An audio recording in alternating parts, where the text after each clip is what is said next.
In the early 70s, some researchers at Stanford conducted an experiment which they refer to as the Marshmallow test.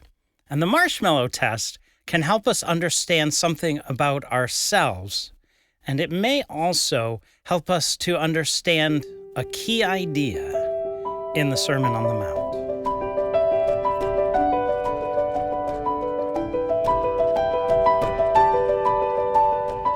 In the Marshmallow test, children were brought one at a time into a room with a table.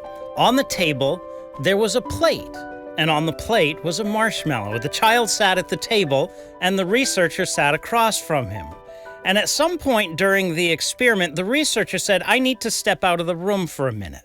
While I'm gone, if you want to eat that marshmallow, you can. But if you refrain from eating it until I get back, when I get back, I will give you a second marshmallow." Now, this experiment had some interesting follow-up.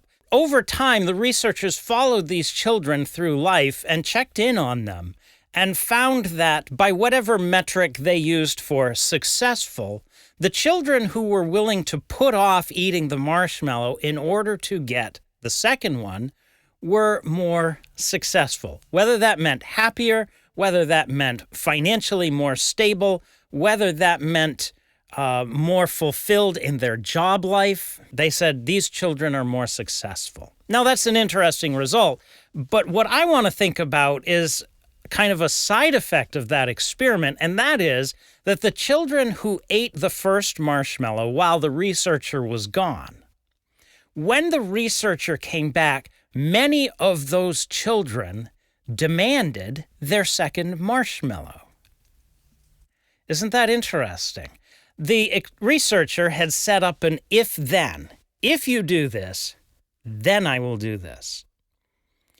And the children ignored the if part, but still wanted to be the recipients of the then part. Yes, I know I ate the marshmallow, but you still owe me a second one. Now that illuminates human nature pretty well because we are often like that.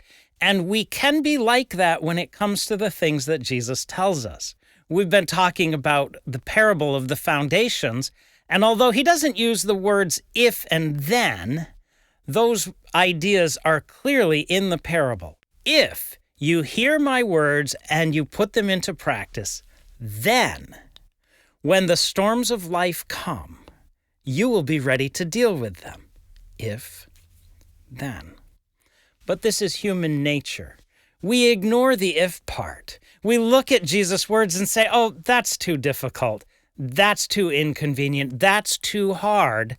He doesn't really expect me to do that. And then when the storms come, we say, but Jesus, you promised that I would have a stable life. If you want the second marshmallow, you have to abide by the if condition. If you want to have a stable life when the storms of life come, you have to abide by the if part. Whoever hears these words of mine and lives by them will stand firm during the storms of life. Don't be like those children who thought they could have it both ways. You can't.